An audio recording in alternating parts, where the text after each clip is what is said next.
আমাদের শরীরের সবথেকে গুরুত্বপূর্ণ হলো রক্ত। এই রক্ত নিয়ে কিছু কথা বলি। সেই রক্ত তৈরি করে কে? সেটা হলো বোন মেরু তৈরি করে।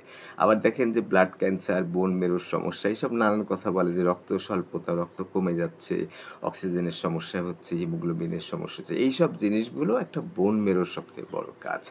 তাহলে বোন মেরুটা হলো একটা টিস্যু। এই টিস্যুটা খুব স্পঞ্জের মতো, spongy tissue, soft.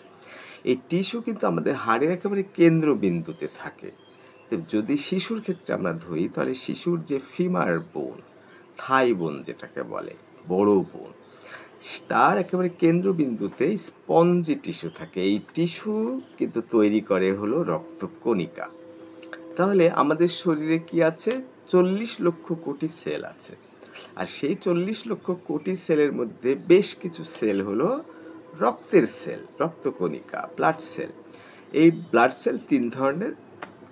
Red blood cell, এই রেড ব্লাড সেল কি করে? আমাদের শরীরে বিভিন্ন অঙ্গ-প্রত্যঙ্গে অক্সিজেন পৌঁছায় দেয় হিমোগ্লোবিনের সাহায্যে। আরেকটা সেল কি আছে? White blood cell. আমাদের শরীরে যদি জীবাণু ঢুকে, সেই জীবাণুকে প্রতিহত করে, মেরে ফেলে, রোগ প্রতিরোধ ক্ষমতা বাড়ায়। সেটা হলো হোয়াইট ব্লাড সেল। আরেকটা কি আছে? প্লেটলেটস। এই প্লেটলেটস কি করে? ওই যে আপনার শরীর থেকে রক্ত যখন বের হতে লাগবে, ব্লিডিং যদি হয়, কেটে যদি যায়, মেয়েদের বাচ্চা হতে গিয়ে ছিঁড়ে যেতে পারে ভেন, তাহলে কি হবে? রক্ত বন্ধ হবে না। এই বন্ধ করার জন্য কিন্তু প্লেটলেটস লাগবে। তাহলে এই ৩ টা যে রক্তকণিকা, এগুলোর আবার রেঞ্জ আছে।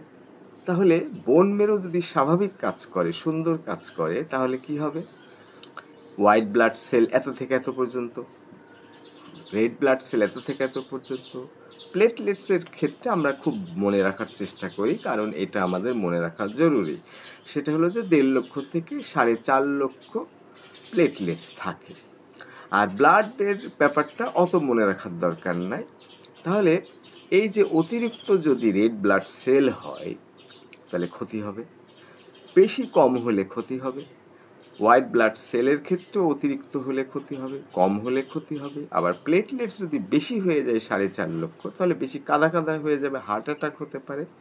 শরীরে রক্ত চলাচল ভালো কাজ করবে না, অক্সিজেনের ঘাটতি হবে। আবার যদি কম হয় তাহলে ব্লিডিং থামবে না। যেমন করোনা ভাইরাসের ক্ষেত্রে কি হয়? তারপরে যেটা ডেঙ্গুর ক্ষেত্রে কি হয়? এত বেশি সেই রক্তকণিকা, সেই প্লেটলেটস কমতে থাকে যে পাতলা হতে থাকে। তাহলে আপনার তো বোন মেরু যদি মজবুত হয়, তাহলে রক্তকণিকা তৈরি করছে আর এদিকে খেয়ে ফেলছে, নষ্ট